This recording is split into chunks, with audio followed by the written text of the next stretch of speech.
Hoje, gente, vamos falar mais uma vez sobre o cangaço. Hoje eu vou mostrar para vocês este livro aqui, do autor Paulo Gastão. Referência para qualquer pessoa que queira estudar o fato cangaço.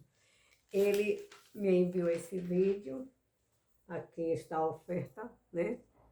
Está oferecido a mim, certo? E eu e o Paulo Gastão, nós conversávamos bastante.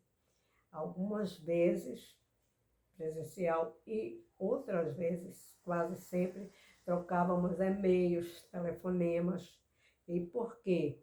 Eu vou mostrar para vocês e a importância deste livro do Paulo Gastão para a história do cangaço. Aqui, este livro, ele coloca quem é quem, né, no cangaço. E ele está fazendo aqui referência a 313 autores. À época, eu ainda não escrevia nada sobre o cangaço e também não tinha tanto interesse, mas ele sempre me chamava e sempre dizia, olha, você tem muito a falar sobre o cangaço, porque a nossa família, né, conheceu o Virgulino, porque o Virgulino Ferreira da Silva nasceu lá entre Vila Bela, atualmente Serra Talhada, e Floresta do Navio, mais precisamente ali no Poço Negro, uns 3 quilômetrozinhos de Nazaré do Pico, né? Onde tudo começou, Então, por que eu mostrei esse livro? Porque Paulo Gastão, ele leu todos esses livros, ele acompanhava, né, todas as matérias. Então, torna-se aí um ícone na história do cangaço, porque ele começou, tanto quanto outras pessoas começaram, querendo, digamos, vendo no cangaço aquele romantismo, aquela coisa, se bem que historiador, né, e ele sempre estava analisando, entrevistou bastante pessoas, tanto ex-cangaceiros quanto, digamos, pessoas que ele queria entender a história do cangaço, né? E depois, com o tempo, o Paulo Gastão, ele sempre falava comigo. Bom, mas aqui, neste livro, conforme eu falei, consta nomes de pessoas que ainda estão ativamente escrevendo livros, fazendo vídeos, né? E então, aqui tem Humberto Mesquita, né? Que era um jornalista, também trabalhou para a TV Tupi, Sistema Brasileiro de Televisão, SBT, Rede Bandeirantes, né? E ainda ele continua escrevendo as histórias sobre o cangaço. A outra pessoa que foi uma das primeiras a dar impulso a essa história depois de um longo período de ausência, que ninguém praticamente falava sobre o cangaço, foi a Maria Cristina Rossi Mata Machado. Ela era pesquisadora, vamos lá. A Maria Cristina era uma paulistana e morava na Avenida Paulista, certo? Filha de pessoas abastadas, né? E naquele período da Revolução de 1964, ela já havia estudado na Unicap, né, Universidade Católica de São Paulo, havia estudado em uma outra faculdade lá, não recordo o nome, e também na Mackenzie, né? Eu acho que é Mackenzie, uma faculdade, e estava fazendo um trabalho quando reuniu inúmeros ex-cangaceiros e cangaceiras, né, em seu apartamento, que foi motivo de grande celeuma entre a família dela, né, porque ela era daquelas pessoas que defendia as pessoas pobres, rica, defendendo os pobres, os favelados, os miseráveis, aqueles que brigavam por uma fração de terra, MST, digamos aí, né, a época em 64, estávamos em pleno regime militar e ela era uma pessoa que nos seus ideais ela comia o caviar, né?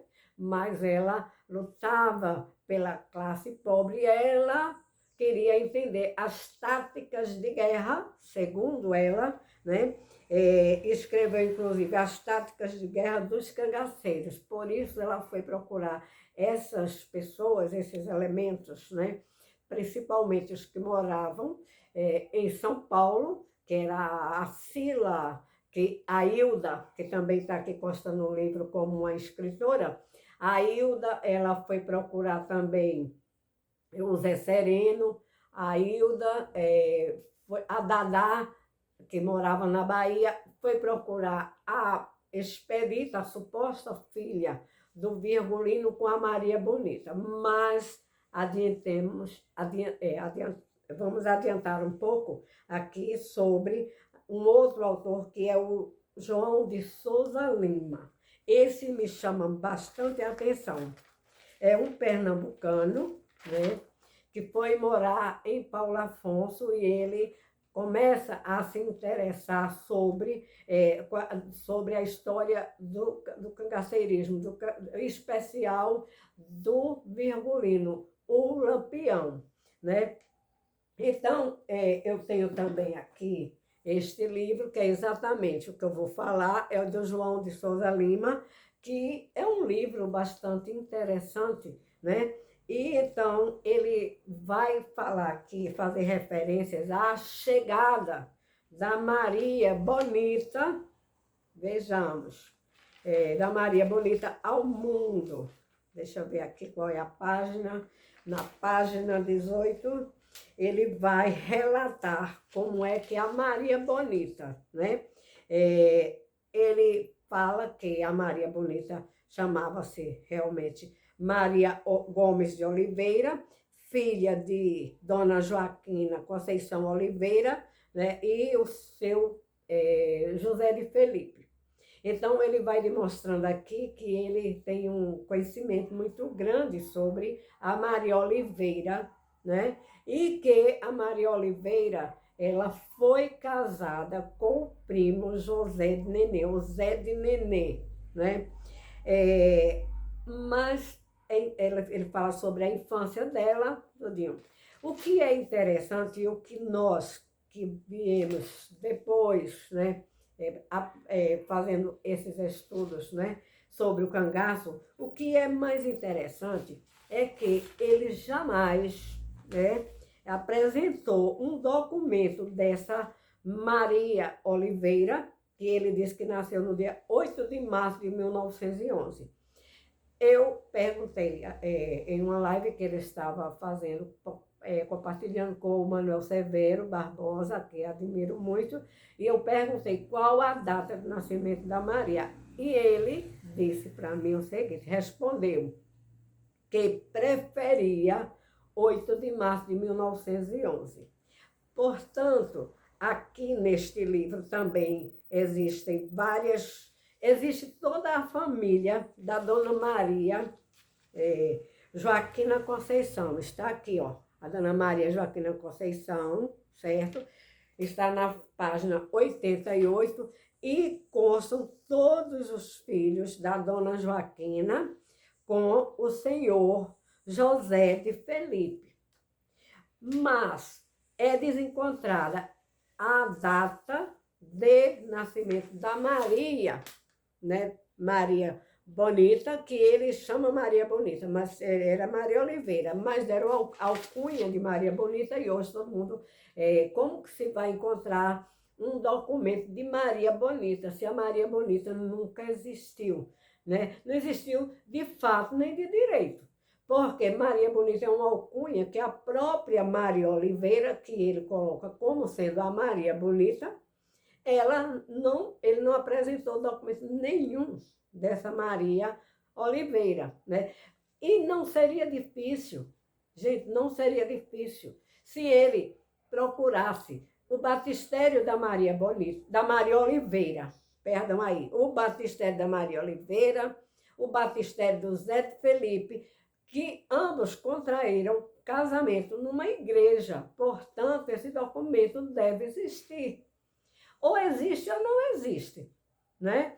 Ora, se ele não apresenta o documento da Maria Oliveira, que depois recebeu a alcunha de Maria Bonita, no mínimo ele teria que mostrar o documento desse Zé de Nenê, José de Nenê, que casou legalmente, segundo ele, na igreja com a Maria Oliveira.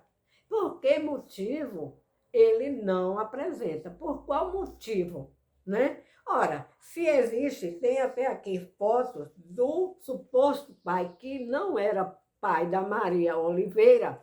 Dizem que a dona Maria, a dona Joaquina, que eu mostrei aqui na página, ela quando ela casou-se, né, com o senhor José de Felipe, ela já levava a Maria Oliveira. Mas teria que haver o documento da Maria Oliveira, mesmo sendo filha somente aquele da dona Joaquina, Maria Joaquina Conceição Oliveira, mesmo sendo filha dela, né? E ela, a Maria Oliveira, havendo contraído núpcias na Igreja Católica Apostólica Romana, teria que ter esse documento. Pelo menos assim, tiraria a dúvida de todas as pessoas que ainda hoje guardam dúvidas, não só em relação àquela parte de Angico, né? Aquela chacina que houve lá em Angico, mas comprovaria. A Maria Oliveira existiu, o Zé de Nenê, que foi o marido dela, também existiu. Tá? Eis aqui a certidão de casamento, o batistério de ambos, teria que ter também, porque na Igreja Católica não se casa sem batistério. Tem que primeiro ser batizado, todas as igrejas são assim, né? A Igreja Católica Apostólica Romana, que vem desde lá, quantos séculos atrás, né? Então, gente, eu diria até milênios, né? Que desde Roma antiga, né, que existem as igrejas, existe um ritual para o casamento. Isso não mudou ainda hoje, o ritual é o mesmo, né? Portanto, se aqui tem todas as pessoas da família, né? Tem inclusive o Zé de Nenê aqui, ó, que foi o marido da Maria Oliveira. E cadê o documento do Zé de Nenê? O Zé de Nenê, o João disse que ele faleceu lá em São Paulo, né? E por que ele não apresenta o documento? É só, com certeza, ele não enterrou-se sem um documento, né? Teria que ter o documento, mas a literatura do cangaço, conforme eu falei, 313 escritores, jornalistas escrevendo sobre cangaço, hoje tem para mais de 1000, porque é fácil sair imaginando e tornar um fato, né, em história de contos de fada, essa coisa é fácil, depende da imaginação. Né? Depende da imaginação. Agora, quando a gente vai partir para a história, a gente não pode fazer isso, porque isso não é recomendável para nenhum escritor não comprovar cientificamente o que está afirmando. Tem que afirmar através de quê? De documentos. Ouviram, escutaram aquelas testemunhas, depois de tantas, mais de 3, 4 décadas, né? Escutaram, mas não procuraram fazer um estudo mais aprofundado para ver se aquelas pessoas falavam a verdade. É o caso da Sila, do Candeeiro, do Zé Sereno, que nada bate com nada, né? Certo? Então, falei sobre o nascimento da Maria e agora vamos falar sobre o estilo do livro daqui, do João de Souza Lima. Gente, aqui tem diálogos, prestem atenção. Ninguém nunca escutou a voz de Virgulino, porque até o filme que foi feito por Benjamin Abraão Boto, esse filme era mudo, né? A película era muda e restou muito pouco daquela película que foi proibida passar nos cinemas daqui do Brasil e de qualquer lugar no mundo através de um decreto do presidente da República à época, Getúlio Vargas, foi proibido. Depois encontraram os pedacinhos da fita e começaram a manusear, manipular, né? Com aquela fita inseriram muitas sócias do Virgulino, que é o Lampião, né? Dr. Alcunha Lampião, e da Maria Lidéia, ou Maria Oliveira, a suposta Maria Oliveira, que depois ficou conhecida por Maria Bonita, certo? Mas aqui, o João de Souza Lima, na página 34, ele fala sobre o parto, o primeiro parto da Maria com Maria Bonita, né? Com o Lampião. Aí ele diz que a parteira estava muito preocupada, e o sofrimento muito grande para o bebê ser expelido do útero, e quando nasceu o primeiro filho da Maria Bonita, não é Maria Oliveira aqui no caso, a parteira era a Aninha, e então ele põe diálogos da Aninha com a Maria Oliveira, gente, aí é demais, né? Aí ele coloca aqui, né? Que depois vem a outra filha, que vai ser a Expedita. Essa daí que ainda hoje está viva, né, atualmente, né? E ela nasceu em 1932, aí ele também coloca diálogos aqui dessa passagem do nascimento da Expedita, né? Aí vamos então a uma outra página aqui, que foi na página 61 do mesmo livro de João de Souza Lima, que é muito mais interessante ainda, porque ele coloca diálogos, né, entre a discussão que o Lampião teve com a Maria Bonita. Gente, por favor, onde é que ele foi escutar isso? Porque o Virgulino já era morto ou desaparecido há décadas. Aí ele colocou aqui que a Expedita brigou muito porque o Lampião apontou o punhal e disse, mata isso com a Expedita. Vejam só, né? Aí então a Maria, vejam só, gente, por favor, a Maria ficou revoltada, que estavam presentes o senhor, a dona Aurora e o senhor Severo Mamede, que estavam recebendo aquela criança, que era um casal de vaqueiros, para a criar, como se fosse filha deles, né?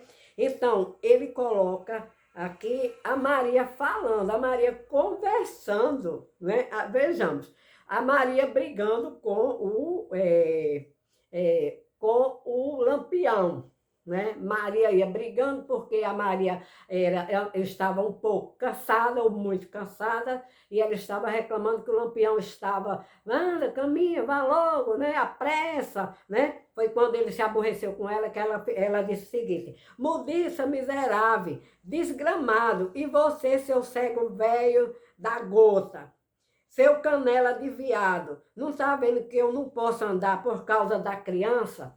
Onde foi que o João de Souza Lima escutou isso e tirou isso? De onde? Né? Pode provar? Talvez pudesse. Se o senhor Manoel, como é o nome? Severo Mamede e a dona Aurora ainda vivessem, né? Aí ele teria como ter provado isso também, através de documentos, né? Porque o Severo Mamede e a dona Aurora criaram a Expedita, filha dos cangaceiros. E cadê os documentos desse Mamede também? Cadê? Onde foi parar? Será que nada se tem documento na história do cangaço? Então não dá para você acreditar nesses livros fantasiosos. aparecem um atrás do outro. Estamos atualmente, neste dia 29 de julho de 2022, está havendo encontro é, em homenagem à morte dos ex-cangaceiros, Virgulino e Maria Oliveira, ou seja, Lampião e Maria Bonita, né? Está havendo lá em Piranhas, né? Gente, será que não tem ninguém que pergunte sobre isso, que questione isso? Será que não há nenhuma, tanta gente estudada, temos doutores também, fazendo pesquisas, advogados, né, jornalistas, pessoas também que não têm formação acadêmica nenhuma falando sobre o cangaço. É por isso que o cangaço rende, né, rende financeiramente dinheiro de livros, dinheiro de quem vive no YouTube postando essas coisas que não tem valor científico nenhum, porque quando você procura exatamente isso, você procura os documentos, procura a realidade e eles fogem, saem pela tangente. Angico é uma farsa, é uma mentira, né? A própria Expedita e a neta, a suposta neta, nunca comprovaram que são filhas biológicas de Virgulino e Maria Oliveira ou dos ficcionais, Lampião e Maria Bonita. É essa a questão da história do cangaço, que o fato gerou um monte de gente, de literatura de ficção e que não tem valor nenhum para a história, para nenhuma pessoa que tenha senso digamos assim, do que seja uma pesquisa, do que seja uma tese, do que seja você defender alguma coisa com base no fato e não nas narrativas. Hoje eu falei até em Raimundo Carreiro, né, que ele fala muito bem sobre o narrador e o autor. E é isso que ocorre, essa mistura do narrador, do personagem, né, ficcional. É isso que ocorre dentro da literatura do cangaço e muita gente fica com raiva quando nós falamos. Gente, por hoje é só. Curtam aí vocês aí em Piranhas, que essa história ainda rende muito. Agora, prova que é bom, não se tem. Provas objetivas não há nessa história do cangaço.